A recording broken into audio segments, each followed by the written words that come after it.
Bienvenidos. Empezamos un curso de fundamentos físico-químicos de las técnicas instrumentales. Tal como he diseñado la asignatura, sigue el programa de esta asignatura en los estudios de grado en farmacia en la Universidad de Sevilla. No obstante, todo lo que se va a ver aquí sirve perfectamente para cualquiera que quiera estudiar, pues eso, análisis químico en general, ya sea en química, en biología, en farmacia, y las técnicas instrumentales que nos ayudan a realizar esos análisis químicos. Es decir, por tanto, es muy útil en muchos estudios, no necesariamente solo para los estudios en farmacia. Muy bien. En primer lugar, en este tema, que es de los fundamentos del análisis instrumental, pues hemos dividido el tema en conceptos fundamentales, ¿vale? Que básicamente va a ser el vocabulario que vamos a emplear para entendernos, cómo vamos a llamar a las cosas, de manera que cuando yo diga algo vosotros entendáis justamente lo que quiero decir. Tenemos que ponernos de acuerdo en cómo vamos a llamar a las cosas.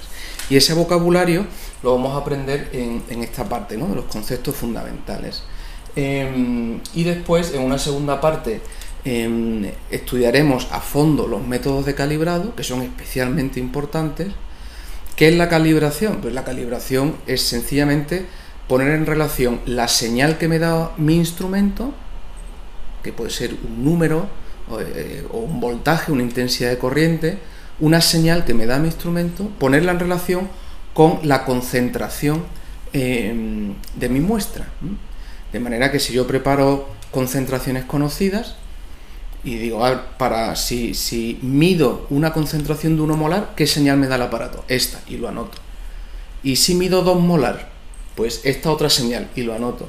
Y si mido 3 molar, y así puedo establecer una relación entre la señal que da el aparato en función de qué concentración tiene una determinada solución. Eso es calibrar, poner en relación la señal del instrumento con la concentración en disolución. Claro, eso se emplea en todas las técnicas, no solo en las espectroscópicas, sino en las electroquímicas y en cualquier técnica de análisis instrumental.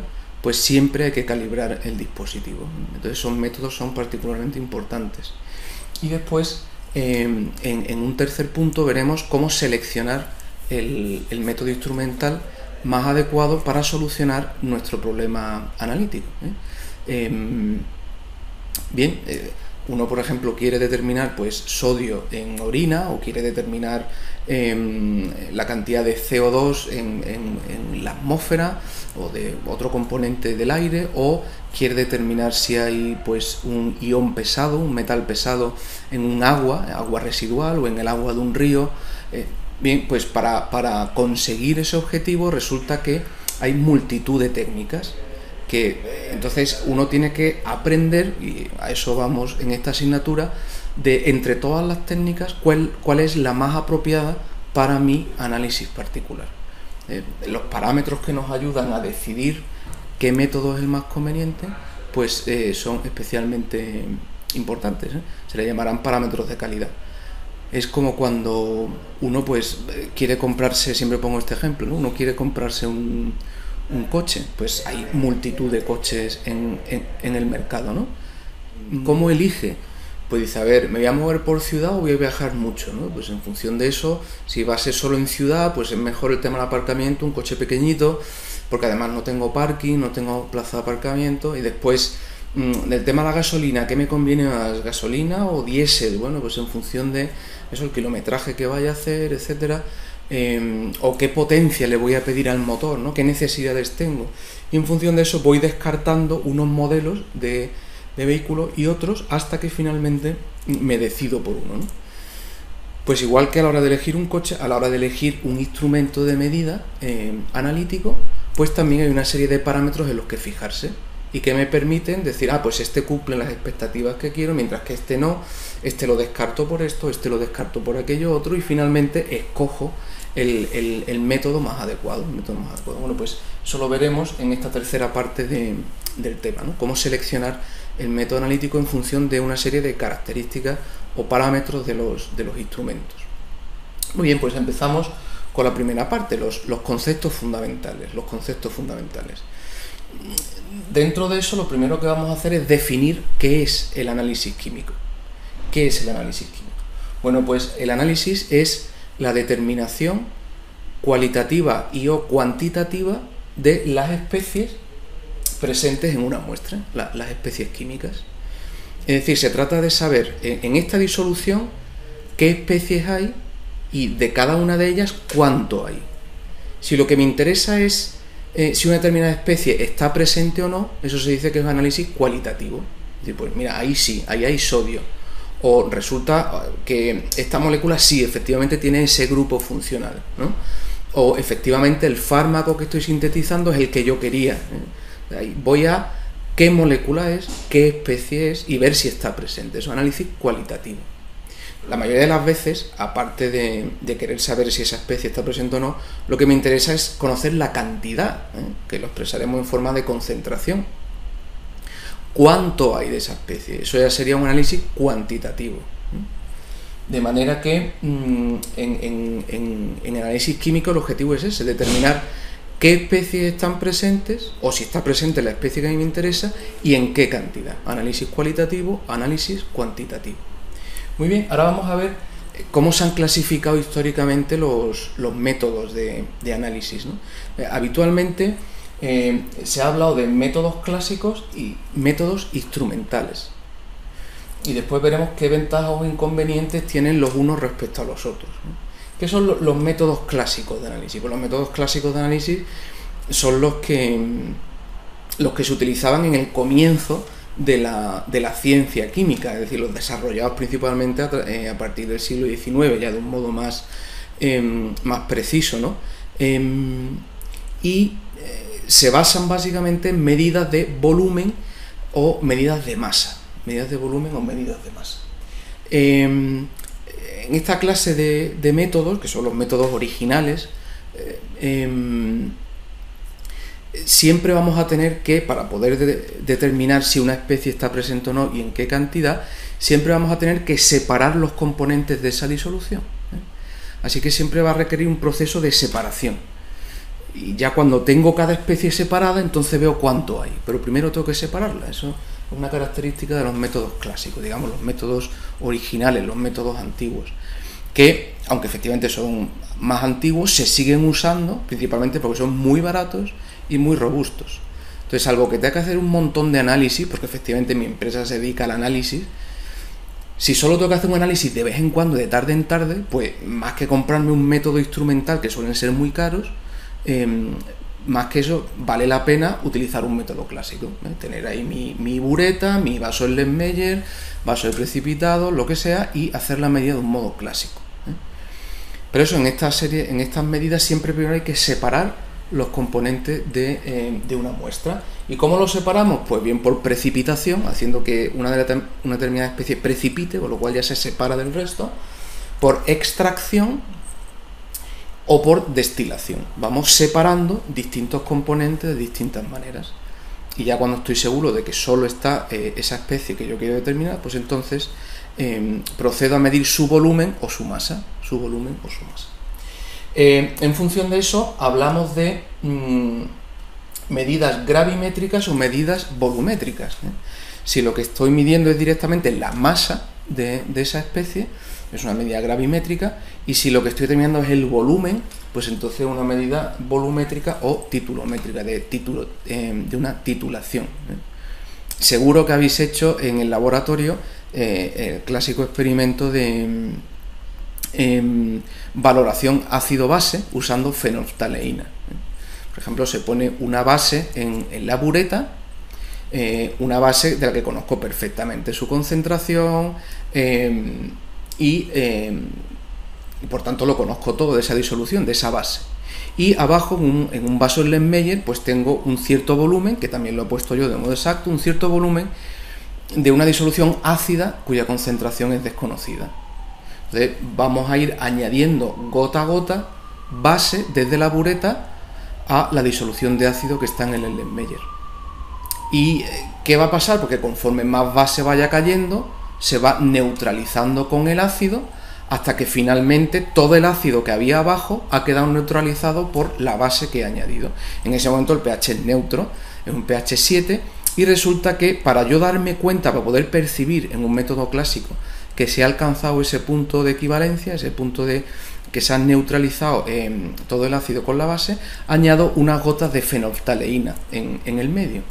Esta molécula lo único que hace es que cuando el pH efectivamente es neutro, cambia de color y pasa de transparente a un rosa clarito.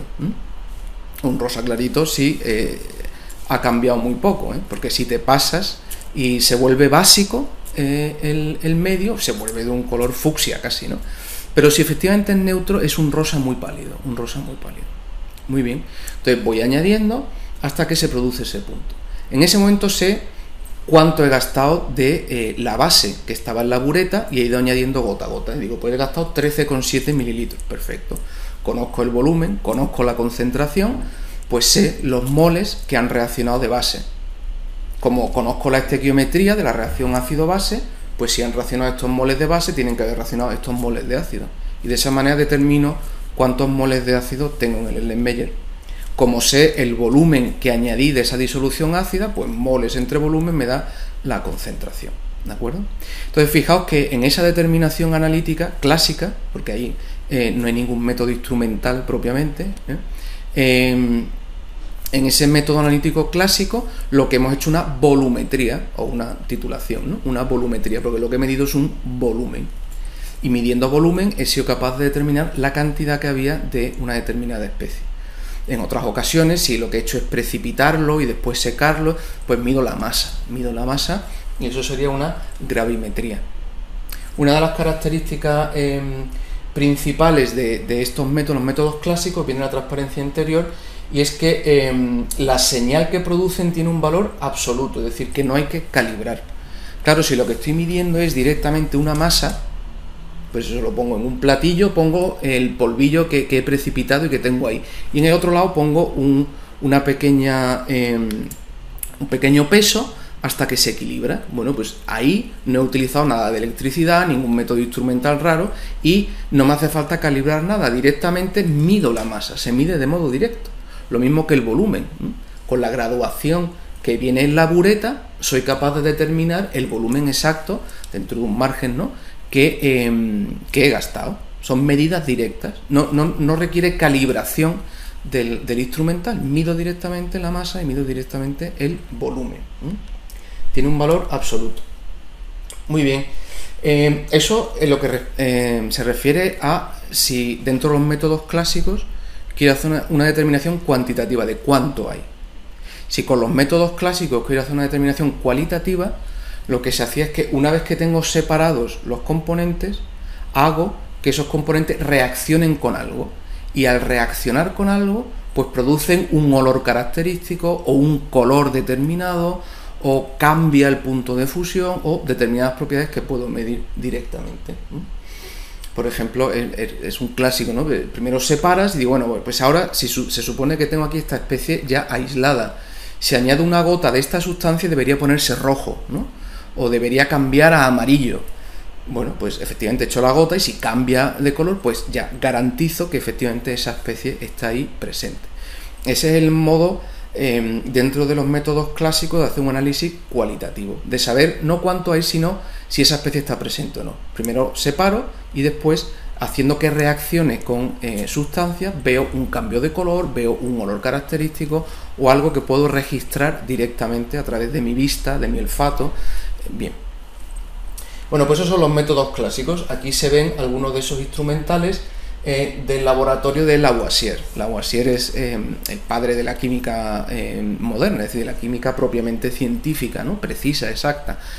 Y como veis, todo el instrumental que él usaba, pues al final eran medidas de volúmenes y masas. Volúmenes y masas. Métodos volumétricos, métodos gravimétricos. Estos son métodos clásicos, Estos son dispositivos del laboratorio de Lavoisier.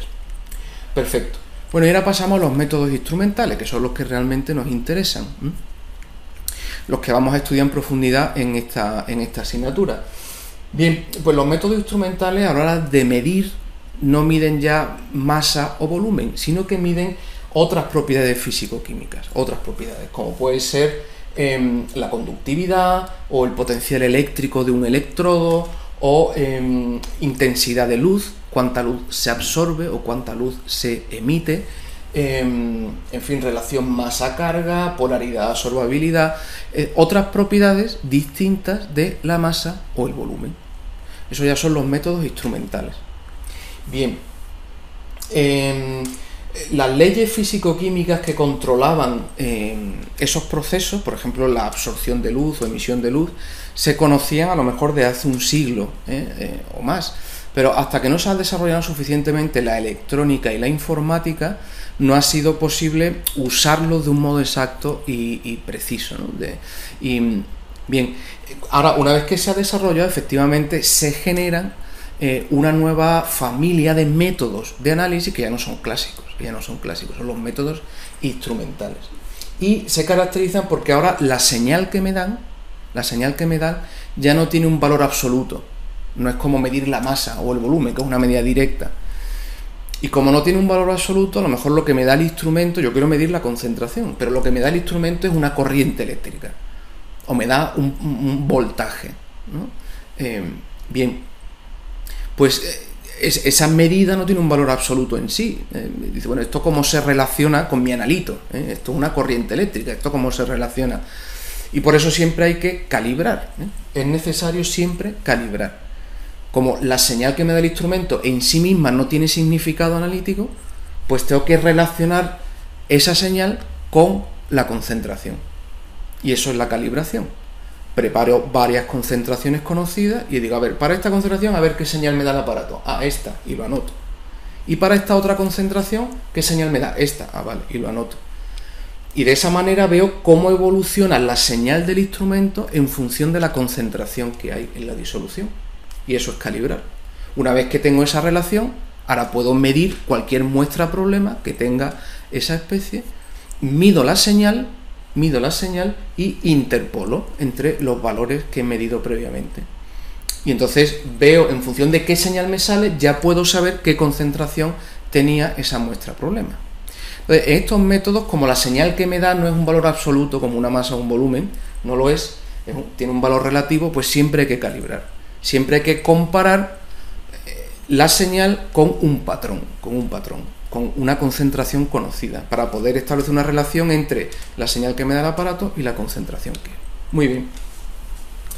Bien, y a la hora de comparar, vamos a comparar los clásicos con los instrumentales. ¿Qué ventajas y qué inconvenientes tiene uno respecto al otro? Bueno, si han ido sustituyendo los instrumentales, han ido sustituyendo a los clásicos, es porque tienen muchas más ventajas que inconvenientes, ¿no? Muchas más ventajas, por eso lo han ido desplazando. Ahora ya os digo, insisto una vez más, en que los métodos clásicos no hay que despreciarlos, porque siguen siendo perfectamente válidos para un montón de aplicaciones y muchísimos aparatos. Si por ejemplo yo estoy en una farmacia y habitualmente no voy a tener que hacer análisis, salvo una rara vez, una vez al año o dos, pues más que comprarme un dispositivo súper caro, pues preparo mi bureta, preparo mis matraces y mido, y me sale muchísimo aparato y es igual de válido. Luego los métodos clásicos no hay que descartarlos en absoluto, es una cuestión de conveniencia, cuando me conviene usar un clásico o cuando me conviene usar un método instrumental. Muy bien, ¿qué ventajas tienen los instrumentales respecto a los clásicos? Bueno, pues en primer lugar son más objetivos. Fijaos, en el ejemplo que os he puesto antes de la determinación, ¿no? Ácido base con fenolftaleína, hemos dicho que el punto final, cuando toda la base ya ha neutralizado al ácido, el punto final lo indica un cambio de color. ¿Quién mide ese cambio de color? Pues eso, que es un método clásico, el que lo mide es mi ojo. Por tanto, depende de mi sensibilidad y por tanto es subjetivo.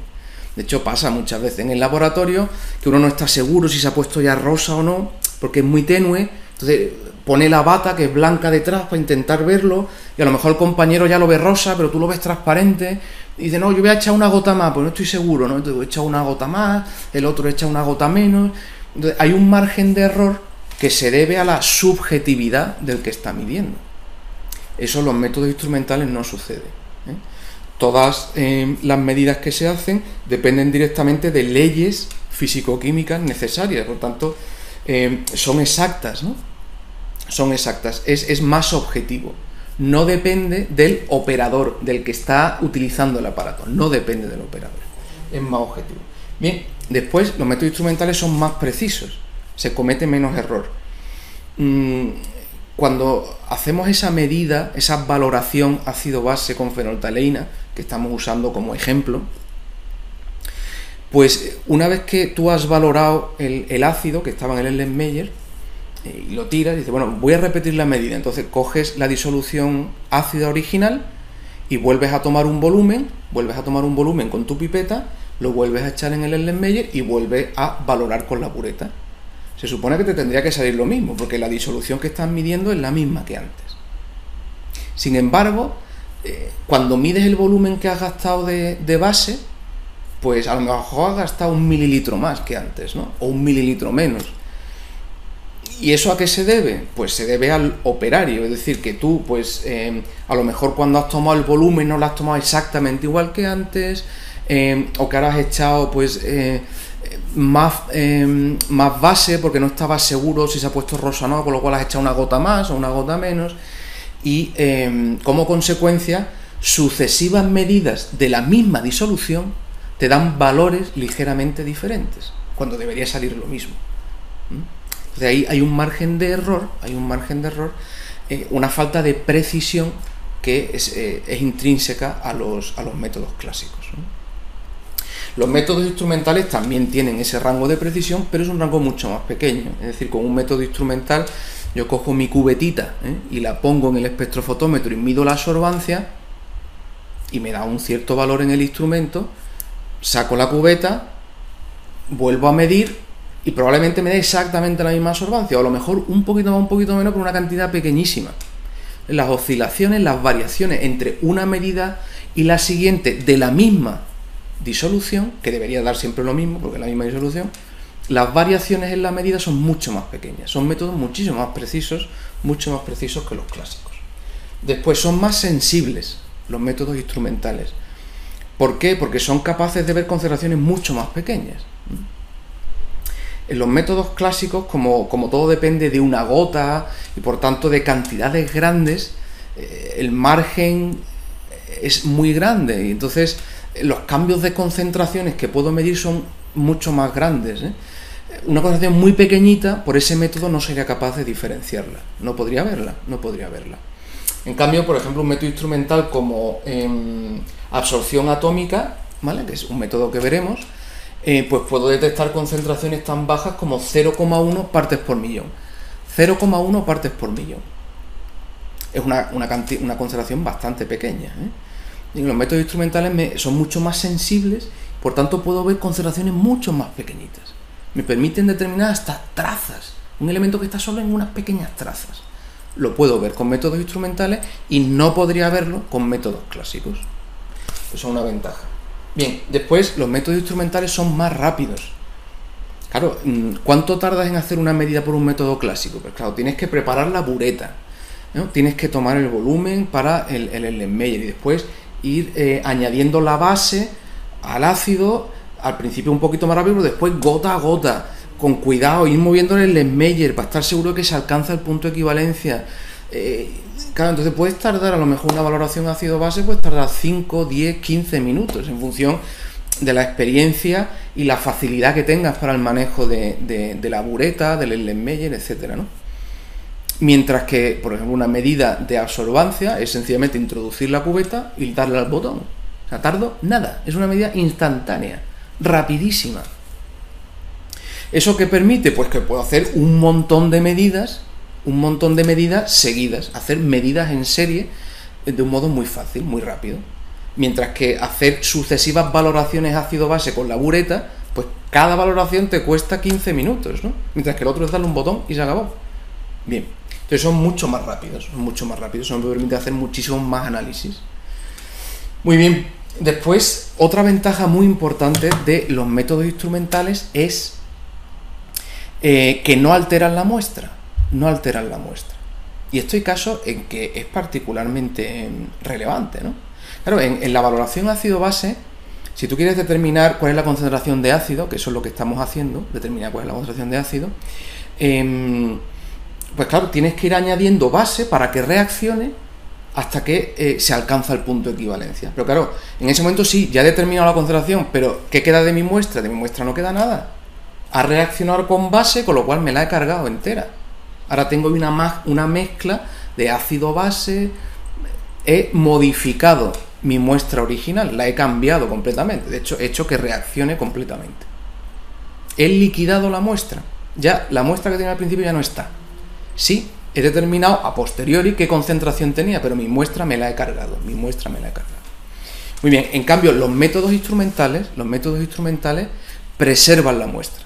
Puedo medir una y otra vez la misma muestra y no se degrada.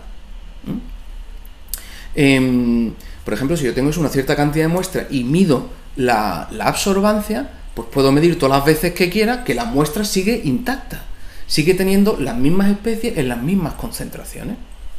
Con lo cual puedo medir una y otra vez.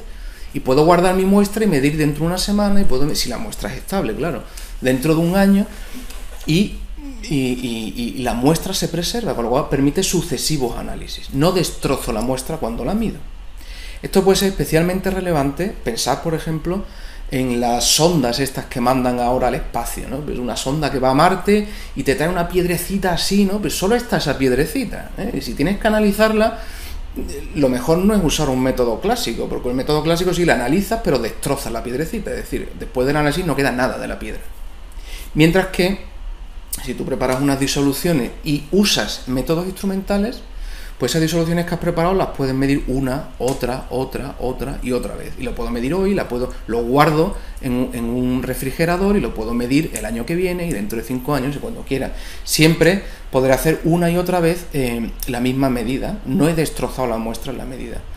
Otro caso donde sería muy importante esto de no destruir la muestra, ¿no? Pues sería destruir una prueba que no puedes reponer. Por ejemplo, en los casos que hay muchas series, ¿no? De estas policíacas, de detectives, etcétera. Bueno, pues se quiere descubrir, pues eso, en un asesinato quién ha sido, tal, y se ha descubierto que hay un pelo que puede ser del asesino y tal, ¿no? Pues tu muestra es un pelo.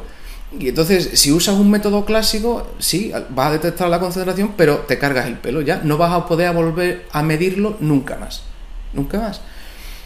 En cambio, si uso un método instrumental, pues lo puedo medir hoy, lo puedo medir dentro de 5 horas, lo puedo medir mañana, porque me he dado cuenta que si lo mido de esta otra manera va a ser mejor.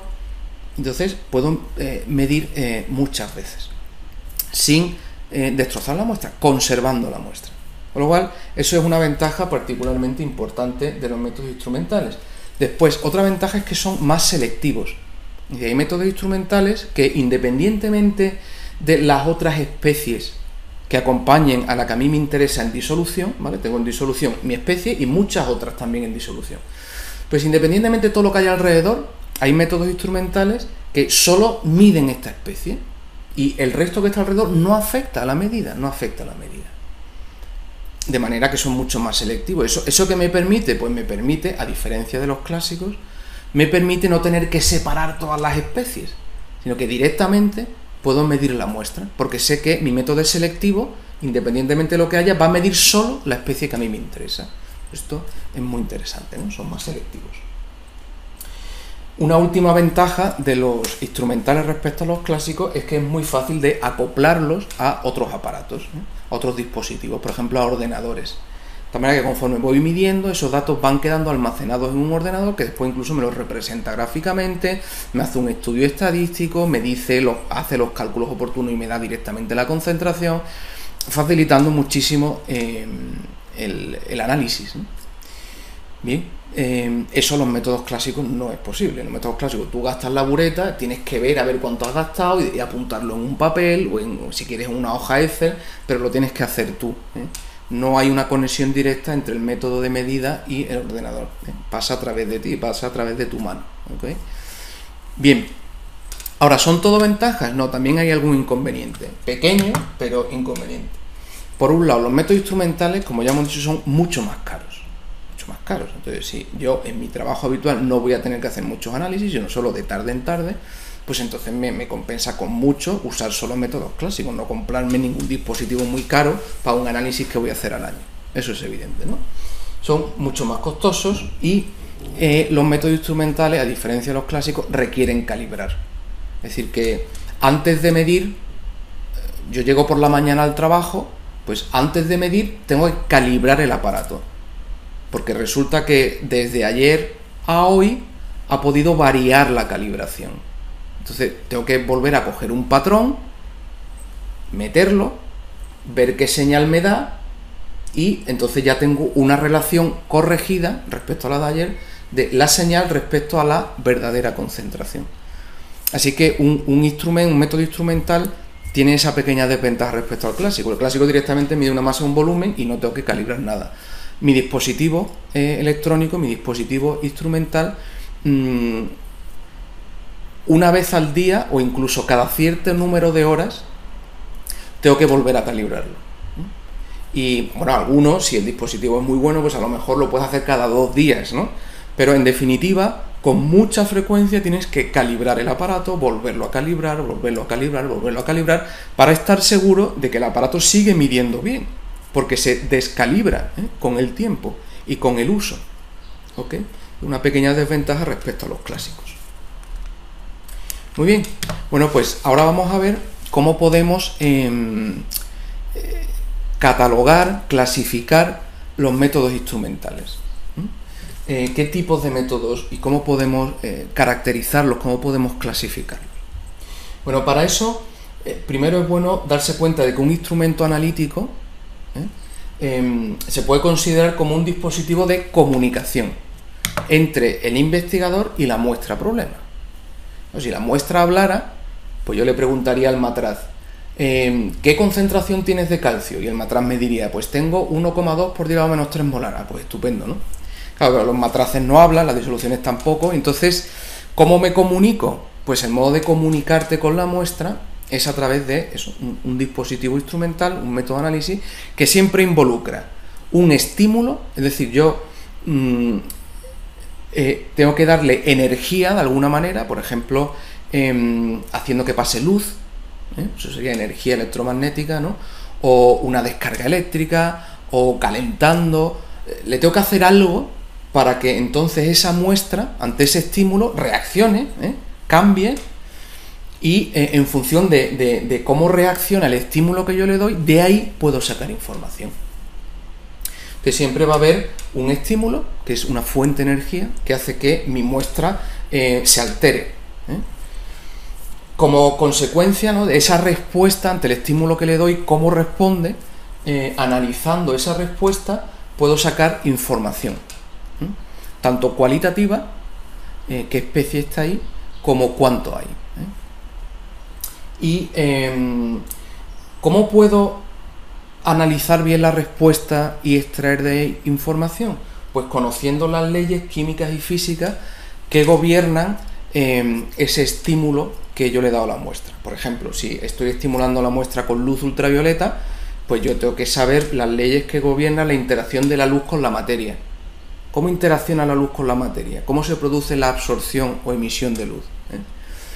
Si conozco esas leyes, pues entonces podré interpretar la respuesta que me da la muestra. Bien.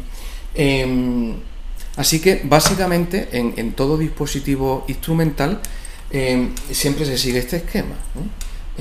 Yo le doy un estímulo a la muestra, como consecuencia de ese estímulo la muestra se altera y me da una respuesta, y analizando esa respuesta, en función de las leyes de la física y de la química, etcétera, puedo extraer información analítica, tanto cualitativa, si esa especie está ahí o no, si ese grupo funcional está ahí o no, como cuantitativa, es decir, cuánto hay.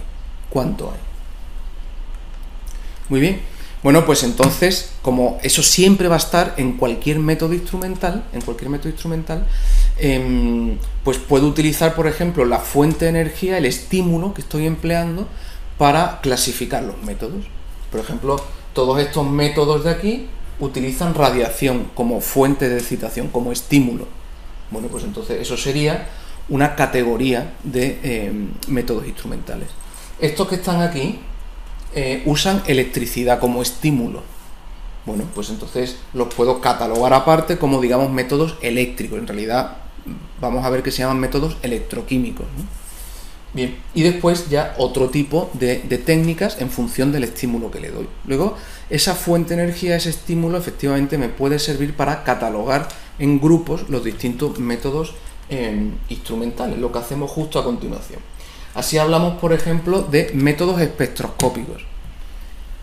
¿Cuáles son los métodos espectroscópicos? Pues todos aquellos métodos cuyo estímulo o cuya propiedad que mido es intensidad de luz. Es luz, radiación electromagnética.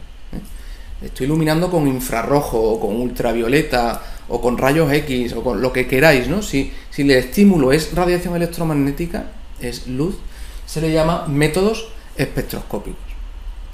Muy bien, entonces fijaos que hay un montón de ellos. Todos estos utilizan como estímulo o miden luz, radiación electromagnética.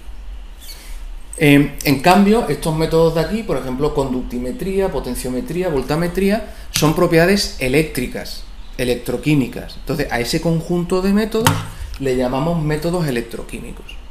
Y en nuestra asignatura nos vamos a centrar en los métodos espectroscópicos y los métodos electroquímicos, que con diferencia son la inmensa mayoría de las técnicas de análisis.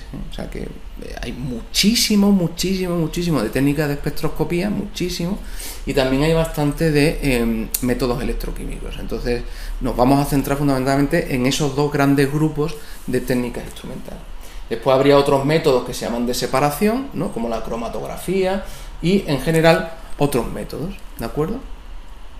Bien, vamos a ver ahora los componentes fundamentales de cualquier instrumento de análisis, ¿no? Son generales. Y por eso los podemos estudiar de un modo general, ¿eh? Porque todos los dispositivos instrumentales, todos los métodos instrumentales de análisis tienen estos componentes fundamentales. Y en particular nos vamos a centrar a la hora de estudiar esto en cómo la información que a mí me interesa, que por ejemplo es si una especie está presente o no, o en qué concentración está presente, que esa información no se pierda por el camino, ¿eh? Bien. Entonces, para no perder la información, necesitamos saber cómo esa información se va traduciendo cuando va pasando a través del instrumento de una parte a otra, hasta que finalmente el instrumento me da un numerito en la pantalla o me da un gráfico, un espectro o lo que sea. Tenemos que saber seguir el transcurso de la información desde la muestra inicial que ha sido estimulada hasta la señal final que me da mi dispositivo. Entonces tenemos que saber cómo se representa y se transforma la información. Y decimos que esa información está contenida como en lenguajes, ¿eh? Es decir, es lo mismo que un libro o una historia la puedes contar en español, en castellano, o la puedes contar en inglés, o la puedes contar en alemán, la puedes traducir, ¿eh? A distintos idiomas. Pues aquí a los idiomas en los que está la información se les llama dominios de datos, son los distintos lenguajes, distintos lenguajes. Y a los dispositivos que traducen de un lenguaje a otro, que traducen de un dominio de datos a otro, se les llama transductores. Muy bien. Entonces, ¿qué es esto del dominio de datos? Es ese lenguaje en el que está contenida la información, ¿eh? Por tanto, es el modo de codificar la información. Cómo la he contenido, cómo la he codificado y cómo puedo interpretarla después, ¿no? Bien, habitualmente las señales que yo leo al final de todo el proceso suelen ser señales eléctricas, pero suelen ser, todos son dispositivos electrónicos. Al final la señal, que es un numerito en una pantalla, un gráfico, responde a señales eléctricas. Entonces, para poder clasificar o estudiar cómo la información se va almacenando y se va transformando a lo largo del proceso, nos conviene distinguir dos tipos de lenguajes, ¿eh? y vamos a hablar de dominios eléctricos y dominios no eléctricos. Cuando la información está en dominios no eléctricos es, por ejemplo, el inicio de la medida, la concentración. La concentración no es electricidad, es una propiedad que yo puedo medir y es una propiedad química, concentración, ¿vale? No tiene nada que ver con la electricidad, ¿de acuerdo? Bien. Luego esa información, que es la que a mí me interesa saber, está en un dominio no eléctrico, concentración. O quiero medir la intensidad de luz, pues intensidad de luz no es intensidad de corriente ni es voltaje, con lo cual es una propiedad que no es eléctrica, es una propiedad física, ¿ok? Bien, entonces cuando inicio el análisis, al principio, que parto de la muestra, la información está contenida en un dominio no eléctrico, concentración, intensidad, lo que sea. Bien, pero como el modo de medir es a través de un dispositivo electrónico, antes o después esa información se tiene que transformar en una corriente eléctrica, en un voltaje, en una resistencia, y con lo cual ahí se produce una traducción de un lenguaje a otro. Pasamos de un dominio no eléctrico a un dominio eléctrico. Ya hemos visto que el dispositivo que hace eso se le llama transductor. Bien, entonces va recorriendo todo el dispositivo a través de circuitos, y al final me da un voltaje o una corriente o algo que yo transformo en algo que pueda entender. Entonces en la pantallita me aparece un número, 4,1, ¿no? 2,3, 3,71. Pues es un número, es un concepto. Entonces un número ya no es nada eléctrico, es un número.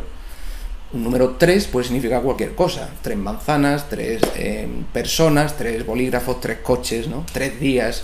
Bien, 3 es un concepto, ya no está en los dominios eléctricos. He transformado una corriente, un voltaje, en un concepto, en un número, o en un gráfico, que de nuevo tampoco es eléctrico, es un dibujo.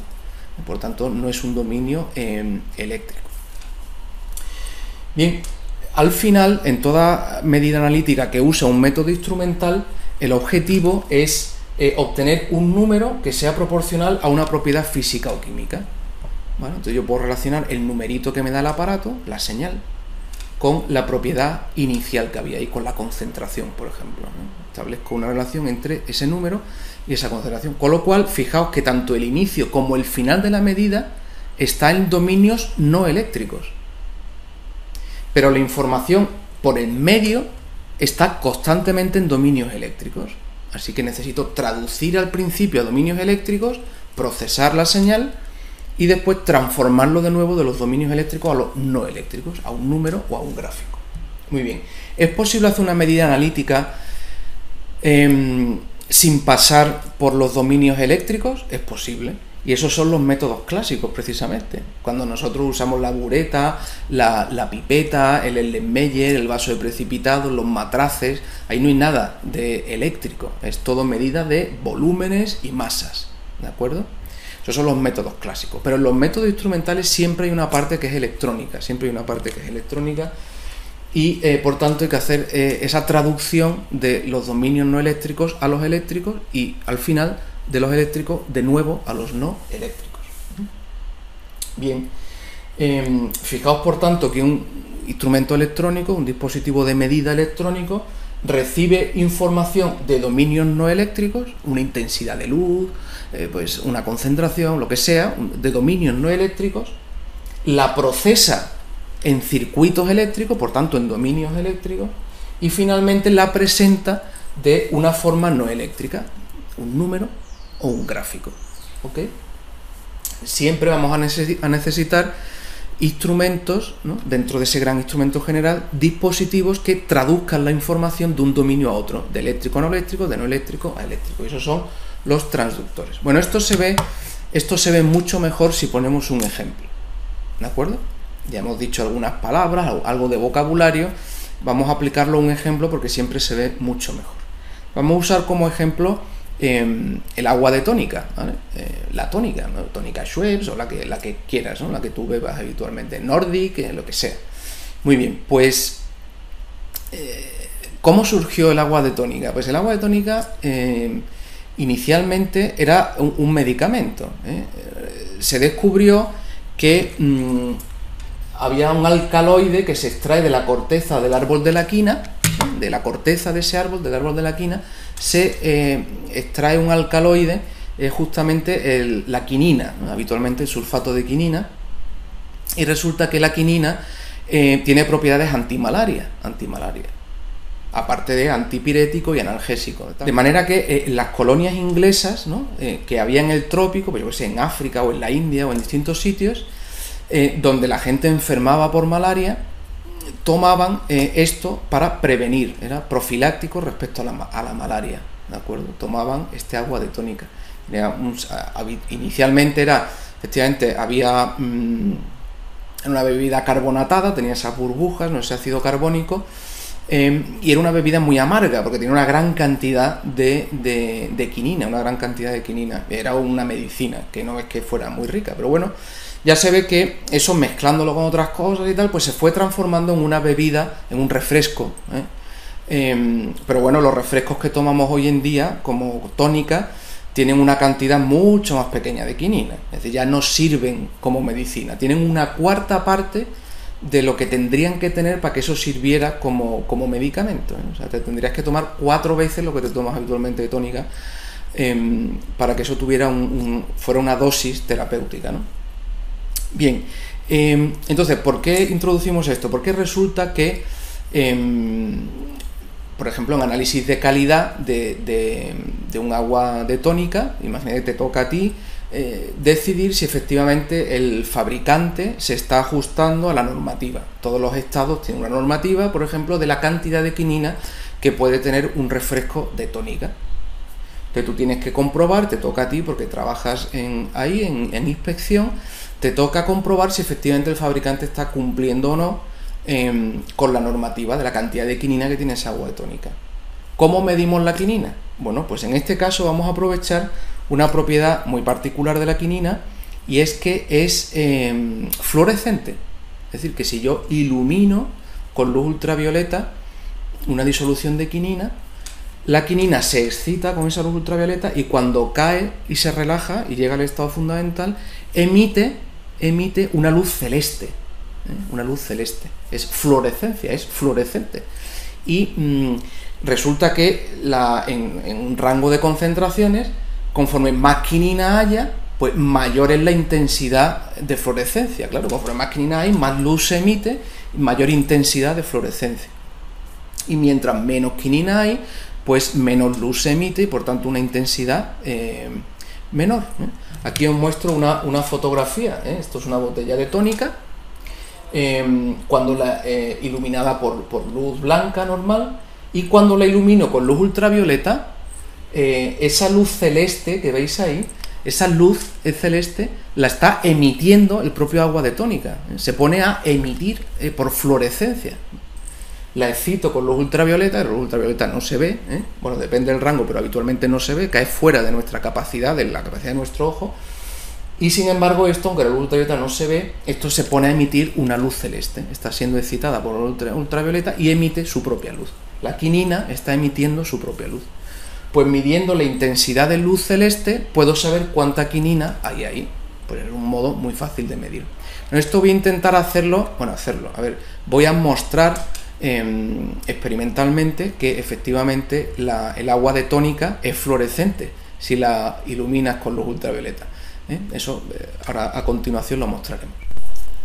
Bueno, os dije que efectivamente os iba a mostrar cómo la quinina es fluorescente a la luz ultravioleta. Esto que tengo aquí es un detector de billetes falsos, pero que lo venden en los chinos.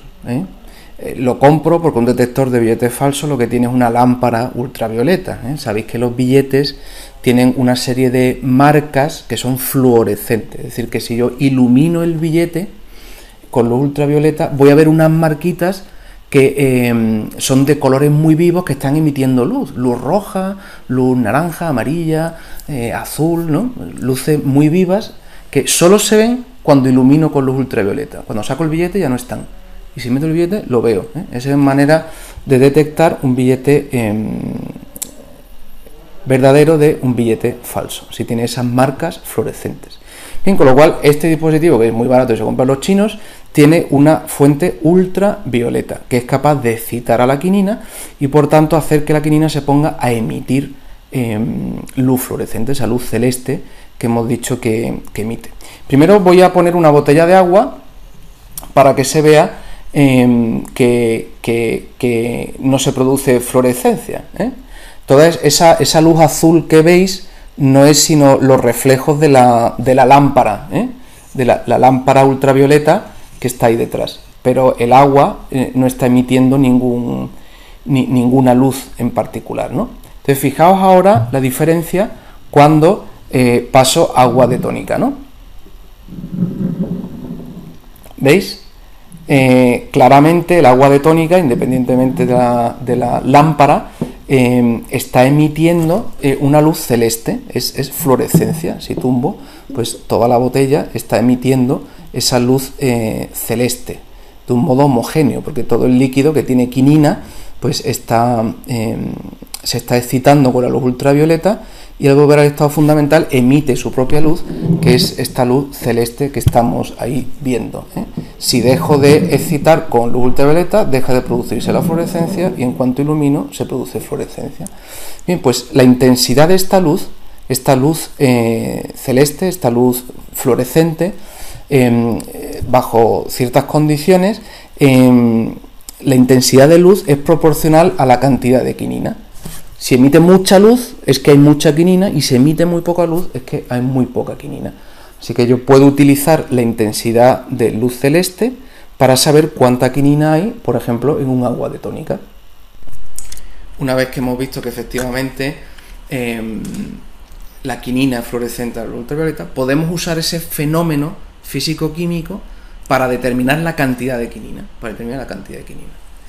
¿Cómo lo haríamos? Bueno, pues ya sabemos que en un método instrumental lo primero es estimular a la muestra. En este caso, ¿cómo se estimula? Con luz ultravioleta. Así que aquí tengo una fuente de luz ultravioleta. Aquí tengo el agua de tónica y entonces si yo hago que se ilumine con luz ultravioleta, hemos visto que se pone a emitir en todas direcciones una luz celeste.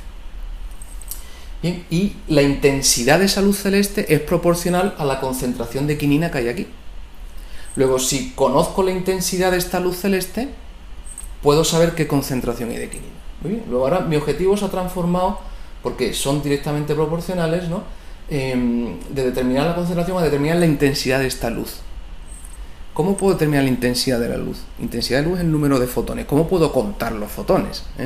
Bueno, pues aquí tenemos un instrumento que ya veremos más adelante con detenimiento. Esto es solo un ejemplo para que veáis cómo fluye la información a través del dispositivo.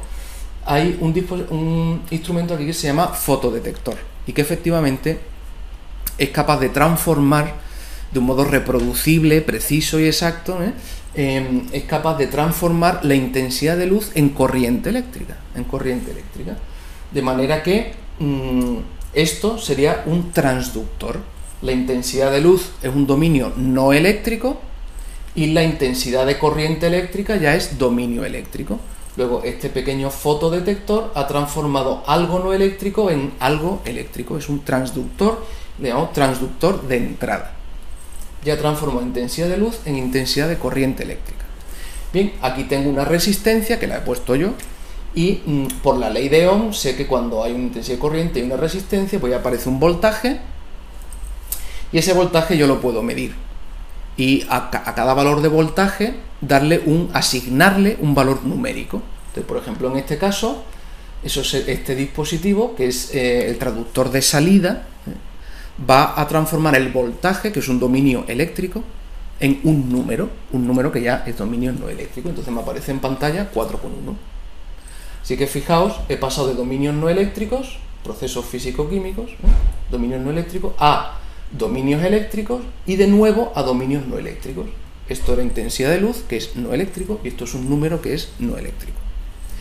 Y he necesitado, por tanto, dos transductores, uno que pase de no eléctrico a eléctrico y otro que vuelva a pasar de eléctrico a no eléctrico. Dos transductores, uno de entrada y otro de salida.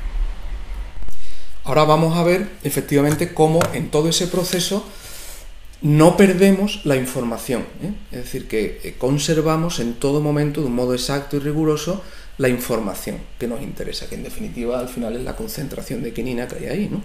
que lo he transformado en intensidad de luz, en intensidad de corriente, en voltaje y finalmente en un número. Vamos a ver aquí con un diagrama de bloques cómo efectivamente en todo momento tenemos el control sobre la información y no se nos escapa. Muy bien. Inicialmente el estímulo es luz ultravioleta, que tendrá una intensidad. La intensidad de luz ultravioleta que yo le doy la conozco, porque soy yo el que ha puesto la lámpara y conozco la intensidad de luz que emite. Bien, como consecuencia del fenómeno de fluorescencia de la quinina, esa intensidad de luz ultravioleta se transforma en una intensidad de luz celeste. Bueno, pues yo sé, a través de las leyes de la física y de la química, sé cuál es la relación que hay entre intensidad de entrada y la intensidad de fluorescencia. ¿De acuerdo? Bien, una vez que tengo la intensidad de fluorescencia, la intensidad de luz celeste, ¿vale? Este fotodetector me lo transforma en corriente eléctrica.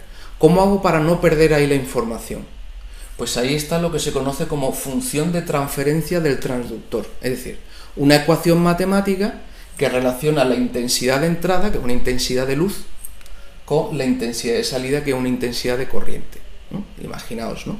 La intensidad de entrada o intensidad de luz es igual a 3 veces la intensidad eléctrica más 5, yo qué sé, una relación cualquiera matemática. En realidad las relaciones son más complejas, pero una relación matemática entre una y otra, con lo cual si conozco una, despejando saco la otra, conozco la relación. Eso es la función de transferencia del transductor y eso te lo da el fabricante, que es una persona que efectivamente se ha preocupado de medir cuál es la relación que hay entre la intensidad de luz que llega y la intensidad de corriente que se genera. Muy bien.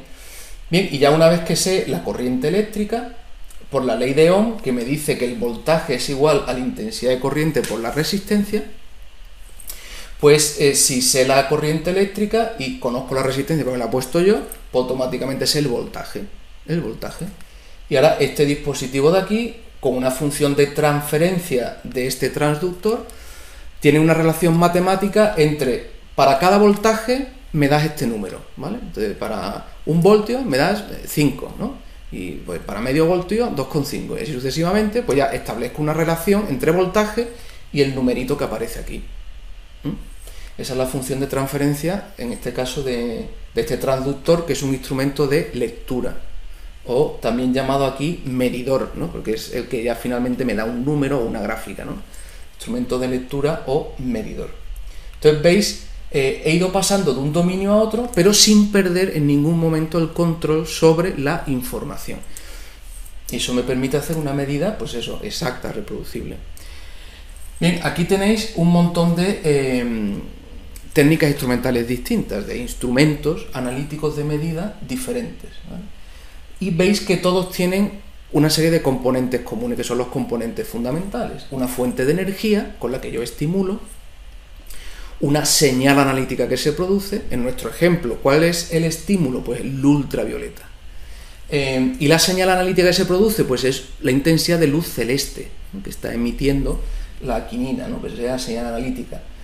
Después me hace falta un transductor para que esa señal analítica se transforme en corriente eléctrica y se maneje en circuitos electrónicos. Y finalmente necesito un procesador de la señal que esas propiedades eléctricas de los circuitos me la acabe transformando en algo que yo entienda, en un número o en un gráfico. Eso sería un dispositivo de lectura, ¿veis?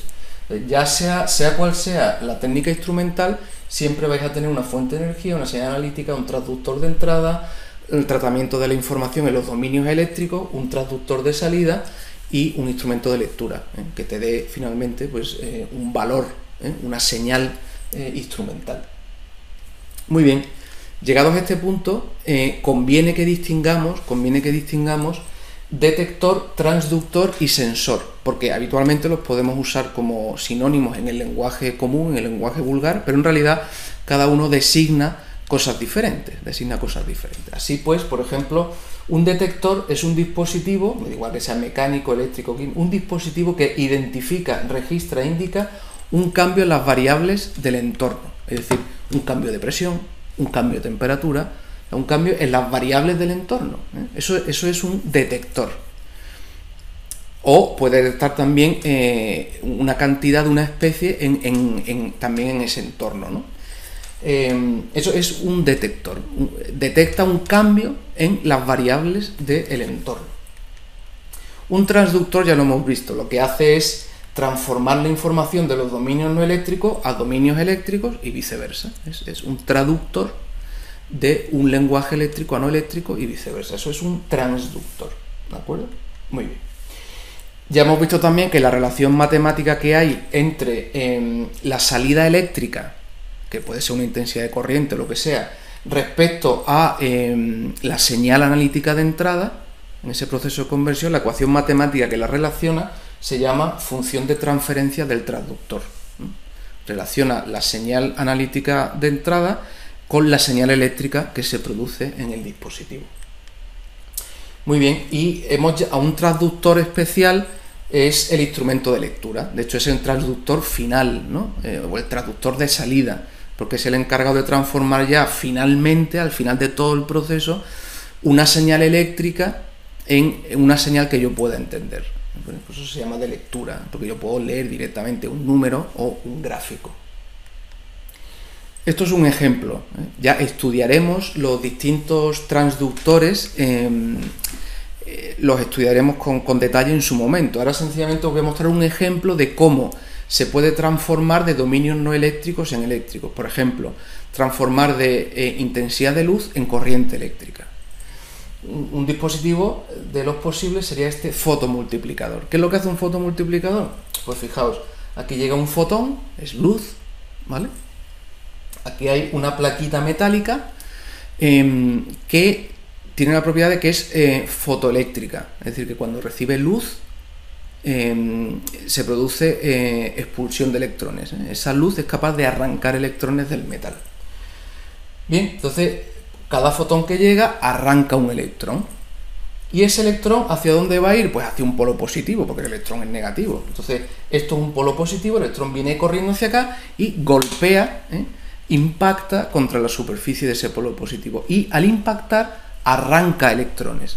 Imaginaos que cada electrón arranca 2 electrones. Pues este que llega, pues arranca 2. ¿Y esos 2 electrones hacia dónde irán? Pues hacia un polo más positivo todavía, que es este. Este es más positivo que el del principio, con lo cual vienen enseguida hacia este, que es más positivo. Esos 2 electrones impactan y cada uno arranca otros 2 electrones. Luego, de 2 de entrada han salido 4. Y esos 4 van a este polo que es más positivo todavía. Y esos 4 se transforman en 8. Y el siguiente en 16, en 32, 64 y así sucesivamente. Entonces, después de sucesivos impactos, finalmente hago que pasen a través de un circuito eléctrico. Entonces, mido la corriente. Entonces, he transformado, fijaos, un único fotón en una corriente que puedo medir. Perfectamente. Entonces, si conozco esa relación, ¿no? Por cada fotón se me produce una corriente de tanto, pues ya tengo la relación, la función de transferencia del transductor, ya tengo la relación entre la intensidad de luz y la intensidad de corriente eléctrica, y con lo cual no pierdo la información, ¿vale? Esto es realmente un ejemplo de transductor. Bien, y finalmente queda el sensor. ¿En qué se diferencia el sensor de un detector en general o de un transductor en general? Pues que el sensor se suele aplicar a la capacidad de detectar, ¿vale? Con lo cual es un detector, pero un detector especial, un detector que detecta especies químicas. Si mi detector no detecta presión o temperatura, sino que detecta una especie química, a ese detector se le llama sensor, ¿vale? Muy bien. ¿Cómo se suelen construir estos sensores? Pues hay de muchos tipos, pero uno muy habitual es usar, por ejemplo, lo que se conoce como microbalanza de cuarzo. La microbalanza de cuarzo, que lo vais a ver aquí. Esos circulitos que veis ahí en medio es un monocristal de cuarzo, pero que se ha cortado de una forma circular, en forma como de oblea, ¿de acuerdo? Un disco de cristal de cuarzo, que lo coloco ahí. Es un film muy finito, con forma circular, de un cristal de cuarzo. Bien, resulta que hay una propiedad del cuarzo, por ejemplo, la frecuencia de resonancia o la resistencia del cristal. Hay propiedades de ese cuarzo que puedo medir, que dependen de la cantidad de masa que se ha depositado sobre la superficie. Y conforme más masa se deposite sobre la superficie del cuarzo, más se va alterando esa propiedad que estoy midiendo, por ejemplo, la frecuencia de resonancia. Bien, entonces, ¿cómo se emplea esto para hacer un sensor? Bueno, pues lo que se hace es a este disco pequeñito de cuarzo, se le pone en la superficie un hidrogel o un polímero orgánico, es decir, una sustancia que se coloca sobre la superficie. ¿Y qué función tiene esa sustancia que se coloca? Pues resulta que esa sustancia absorbe una especie química de modo selectivo. Por ejemplo, solo absorbe monóxido de carbono. Entonces, si por ahí hay oxígeno, hidrógeno, nitrógeno, argón, lo que queráis, pues está por ahí y no se absorbe. Pero en cuanto hay una molécula de monóxido de carbono, hace pum y se pega en la superficie, de modo selectivo. Bien, con lo cual, conforme se vayan pegando moléculas de monóxido de carbono, cada vez tengo una masa mayor depositada sobre la superficie del cuarzo. Y eso lo puedo medir midiendo la frecuencia de resonancia del cristal, ¿vale? Eso me permite determinar, por ejemplo, masas que va desde los microgramos a los nanogramos. El nanogramo es nada, o sea, prácticamente detecto cuando se posa una molécula, prácticamente, ¿no? Soy capaz de determinarlo, ¿no? Así de sensible son estos sensores, ¿eh? Y así, pues puedo determinar, yo lo calibro y digo, mira, cuando llegues a tanto, a tal concentración de monóxido de carbono, a tal cantidad, que salte la alarma, porque indica que hay demasiado monóxido de carbono y nos podemos intoxicar los que estamos en el laboratorio, ¿no? Por ejemplo. Bien, pues esto es un ejemplo de sensor, es decir, un dispositivo que es un detector porque detecta cambios en las variables del entorno, pero no una variable cualquiera. Lo que él detecta es una especie química, entonces es un sensor.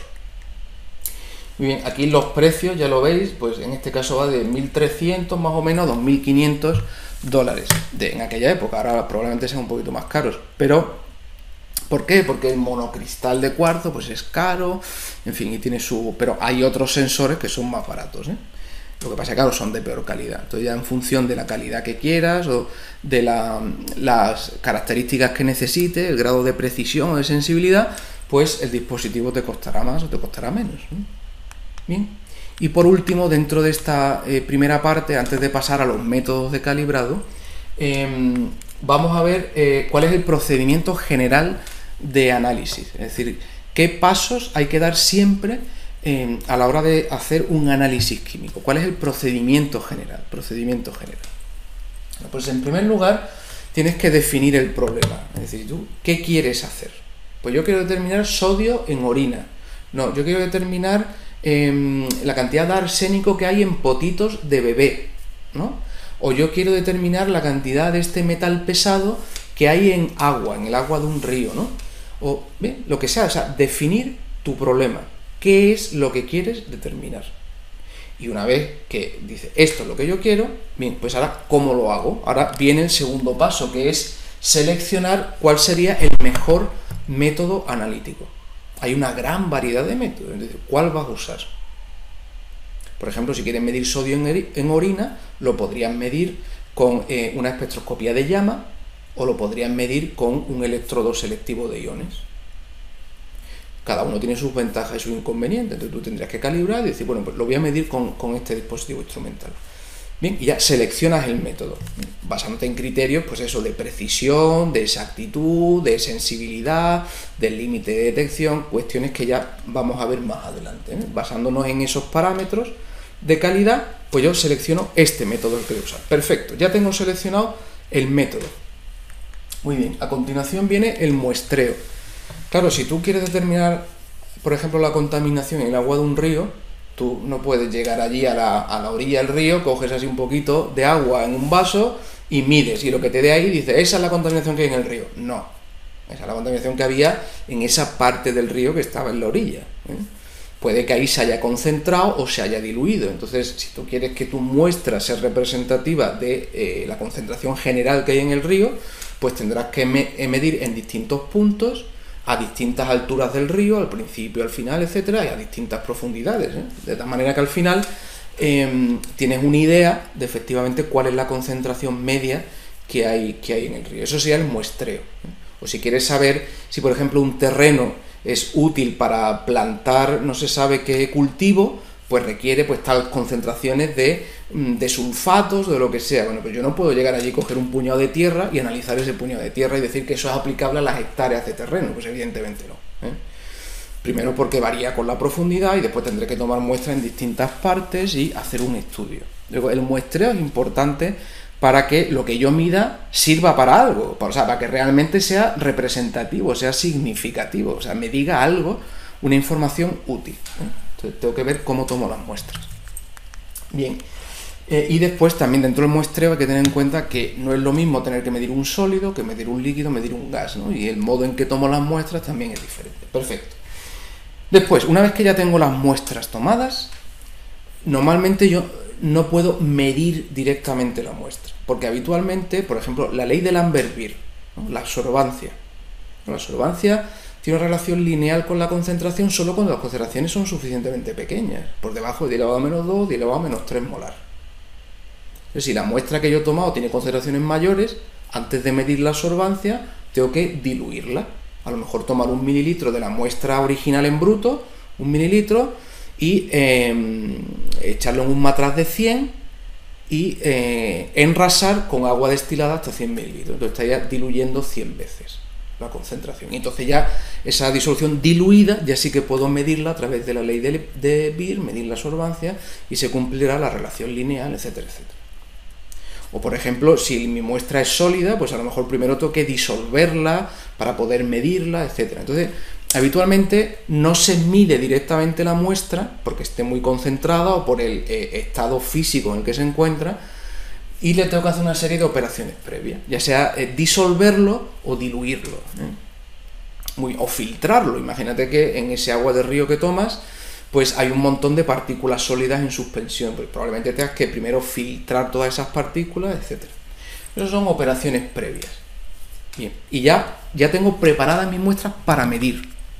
Bueno, pues a continuación lo que hay que hacer es calibrar el instrumento para que efectivamente estar seguro de que el instrumento está midiendo bien y que conozco cuál es la relación entre el numerito que me da y la concentración, ¿vale? Para eso uso unos patrones de concentración conocida y veo cómo va variando el numerito que me da con la concentración. Veo la línea recta o la curva a la que se ajusta la señal respecto a la concentración, habitualmente será una línea recta, y una vez que tengo la ecuación de la recta, pues ya puedo medir ya he calibrado el instrumento, ya puedo medir cualquier muestra problema, y entonces sustituyo en la recta y me da la concentración, ¿de acuerdo? Primero calibro con un patrón, y una vez que ya tengo el instrumento calibrado, pues ya mido las disoluciones problemas que he preparado previamente.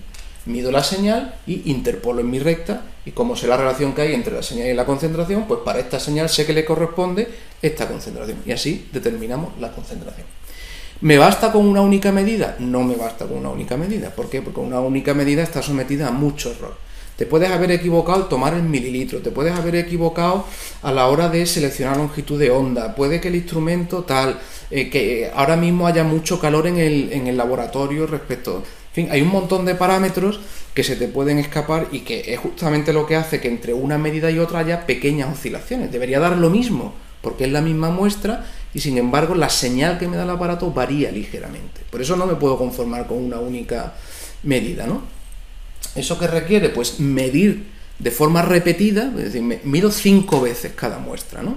Para estar seguro, hacer la media, ver qué desviación tiene y saber, por tanto, cómo de fiable es el valor que obtengo. Bien, así que hace falta ese tratamiento estadístico posterior, que eso habitualmente se hace pues a través de ordenadores que directamente te dan la media, te dan la desviación estándar y otra serie de parámetros con los que puedes acotar el error que estás cometiendo. ¿Cuál es la incertidumbre que tienes en tu medida? Y finalmente, una vez que has hecho ese tratamiento estadístico, pues presentas los resultados. Le tienes que dar a tu jefe el resultado del análisis. Pues la concentración que hay es de 1,73 seguido del error, más menos 0,02 micromolar. Bueno, pues ahí ha quedado perfectamente fijado tu análisis. Es decir, te fías solo hasta el segundo decimal, has dicho 1,73. Quiere decir que ya a partir de ahí ya no estás seguro de qué cifra es. O sea, que eso ya baila mucho entre una medida y otra, ya no estás seguro. 1,73. Y además, ese último decimal, el 3, como está seguido de más menos 0,02, tú ya sabes que en ese último decimal hay una oscilación de más menos 2. O sea, en vez de 1,73 podría ser 1,75 o 1,71. Esa es la incertidumbre que tienes ahí, ¿vale? Y además, ¿en qué escala lo estás expresando? En la escala de micromolar. ¿De acuerdo? Bien. Y ese sería el resultado final. Daos cuenta que todos estos pasos son importantes, incluido el tratamiento estadístico y el modo en que presento el resultado. ¿Por qué? Porque es que tienes una responsabilidad. A lo mejor en función del resultado de tu análisis, ese paciente se opera o no se opera. En función del resultado de tu análisis, a esa empresa le meten un paquete de no se sabe cuántos miles de euros por una multa porque está contaminando o no. Entonces, tú tienes que estar seguro de tu medida. Y cuando expresas el resultado tienes que decir hasta dónde estás seguro y cuál es el grado de oscilación que prevés que se produzca en una medida, para que el que tenga que juzgar ese análisis pues sepa a qué atenerse y si se está cumpliendo o no se está cumpliendo la normativa, o si hay que operar o no operar a ese paciente, ¿de acuerdo? Luego, todos estos pasos son necesarios para que la medida sea representativa, o sea real, sea significativa, y para que estén acotados los errores y sepa hasta qué punto me puedo fiar de esa medida.